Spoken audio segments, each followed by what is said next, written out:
All is well mga katravel. Ito katatapos lang ng BCR, kaya ngayon naman magbe-break na kami. Pumunta nga pala kami dito sa Alan Launch, dito sa Terminal 3, sa Seagate.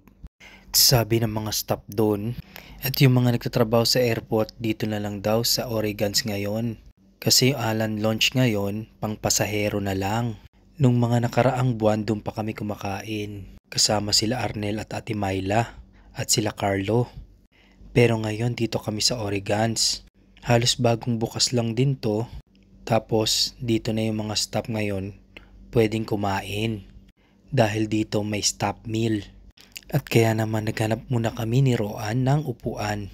Dito na lang kami uupo ni Roan. Tinignan na rin namin yung mga menu nila. Marami kayong pagpipilian ditong Asian cuisine at international. At ayan, may chargean pa sila oh. So libreng chargean. Kapag lobat ang telepono mo, pwede ka mag-charge dyan.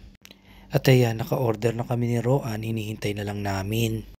Bago umorder, ayan, kuha muna ako, kinunan ko yung paligid. Ayan yung mga eroplano, kitang-kita dyan sa side na yan. Yan, dito kami kakain. Habang naghihintay kami ng aming order, ito munang coffee ang sinerve nila.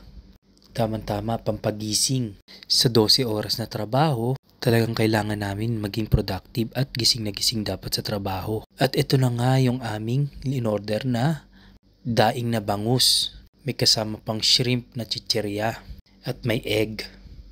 At may side dish na pipino at tomato.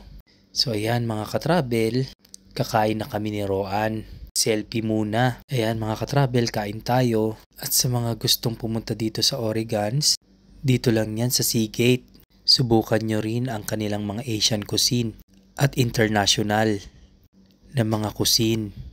At dahil paborito namin ang daing silog, ito muna orderin namin ngayon. Thank you for watching mga katravel. Please follow us, subscribe, like and share. Mag-comment na rin kayo mga katravel. Maraming salamat!